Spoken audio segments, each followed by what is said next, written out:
Let's talk about two careers. Both can lead to six figures. One is sold as the definition of success. The other is often treated like a backup plan. Here's the catch. Only one of them is actually a system. Most people choose a career based on the ceiling, how high you can possibly go. Almost nobody looks at the probability of actually reaching that ceiling. That's like choosing an investment based only on the best case return, ignoring the risk. Today, we're comparing two high-paying paths. The prestige track, like becoming a finance partner, and the structured track, like a skilled trade career.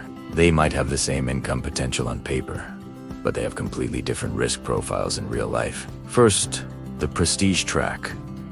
This is the path that sounds impressive at a dinner party. Step 1. Years of education, often expensive and always intensely competitive. Step 2. Get into a firm. Get ready for long hours, high pressure, and the realization that everyone around you is also top of their class. Step 3 is all about survival. You're not just doing your job. You're competing with people who are actively trying to outwork you, outperform you, and outlast you. Promotion here doesn't work like leveling up in a game. It works more like musical chairs. With every round, there are fewer seats. Yes, partners can make serious money, but the funnel narrows at every single stage. You go from analyst to associate, senior associate, director, partner candidate, and finally, actual partner. At the actual level, people drop out. They burn out. They get stuck. Or they realize they don't want to live at the office. The stress is mostly psychological. Endless deadlines, demanding clients, internal politics, and the constant feeling that you are replaceable. If you don't make it to the very top, the outcome isn't failure, but it's often a solid middle to upper salary. After years of grinding through brutal competition, so you have a high ceiling, high status, but very low predictability. It's a career shaped like a pyramid. Now, let's look at the skilled trade track. This is the path that rarely gets a spotlight during career day presentations. Step 1. Training or an apprenticeship. It's shorter than most degrees, and you're often paid while you learn. Step 2. Certification and logging your hours. You're gaining real skill, not just credentials. Step 3. Wage progression. In money trades, the pay scales are clearly structured. You don't need office politics to move up. You need hours, experience, and competency. Think about electricians, linemen, HVAC techs, and industrial mechanics. TCR note, maybe one-day roles. These are finish the steps, get the payrolls. The work is physical. Sometimes it's dirty, sometimes it's outdoors, but the progression is visible.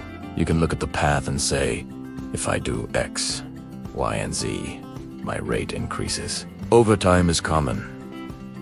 The demand is steady. Infrastructure doesn't stop needing maintenance just because the economy feels a little moody. A six-figure income in the trades often comes from your base wage, plus overtime, plus specialized certifications, plus experience. There's no partner to impress, no executive politics, no waiting for someone above you to leave. Is the absolute ceiling lower than top-tier finance? Usually. Is the probability of reaching a strong six-figure income higher?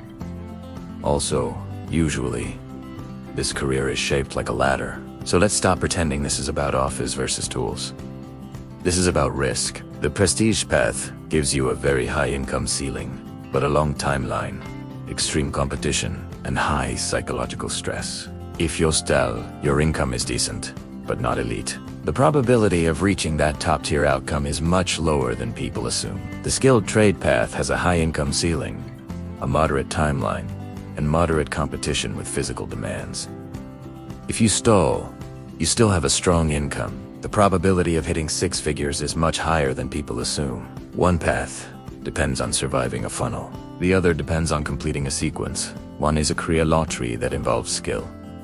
The other is a career system that involves effort. Here's the part nobody talks about.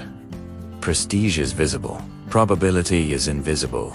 That's why people chase the story more than the structure. But if your goal is income stability, not just status, then the question changes from, What job sounds impressive? 2. Which path reliably converts effort into pay? Not everyone is built for physical work. Not everyone wants to deal with office politics.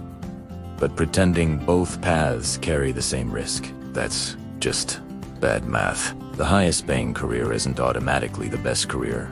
The better career is the one where the road to a high income is repeatable, not a survival contest.